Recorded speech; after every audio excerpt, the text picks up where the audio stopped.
Alors, dites-moi un peu sur ces deux domaines, enfin le domaine de l'Ukraine, et le domaine des ONG qu'on a appris très récemment.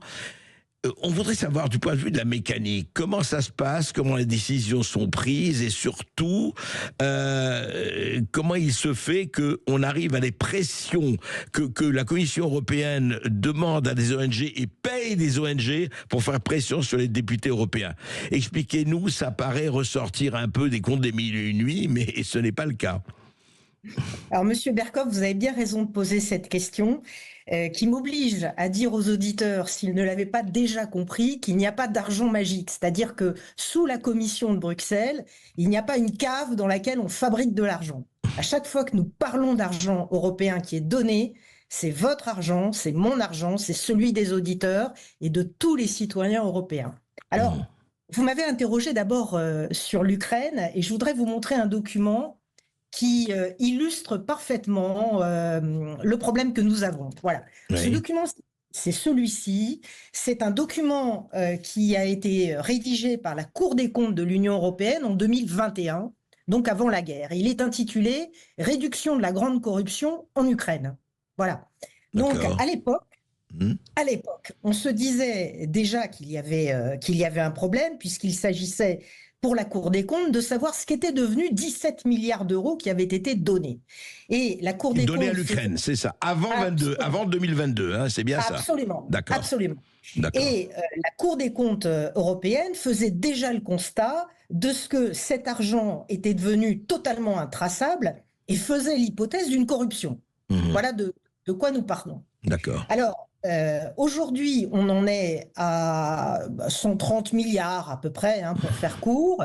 Donnés par l'Union européenne à l'Ukraine. Enfin, oui. Alors, attention, parce que nous avons des dons et des prêts.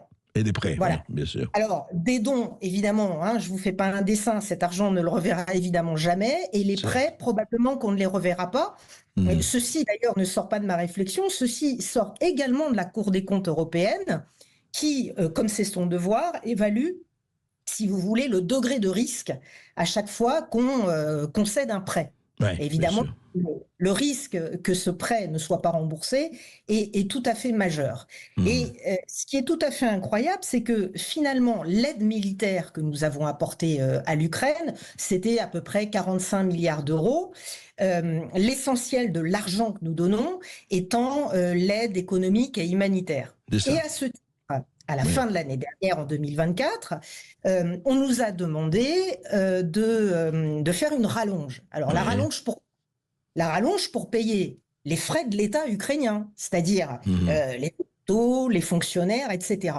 Bon. Et on nous avait dit à l'époque, bon, ça c'était une enveloppe de 25 ou 30 milliards d'euros, il me semble, et à l'époque, on nous avait dit c'est pour finir l'année. Bon.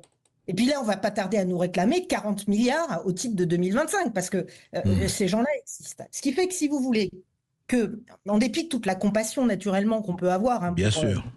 Un peuple qui est en guerre et qui manque de tout, qui manque de toutes les infrastructures, il faut quand même considérer que on va devoir expliquer à un moment donné aux Français, par exemple, qu'on va financer des hôpitaux ukrainiens pendant qu'eux n'ont pas de place aux urgences en France. Voilà. Le problème, il est assez simple, si vous voulez. Donc, il y a un mécanisme comme ça. C'est le cas pour l'Ukraine, mais c'est le cas de la moitié de l'aide publique mondiale qui est donnée ou prêtée par l'Union européenne. La moitié de l'aide publique au développement mondial vient l'Union européenne.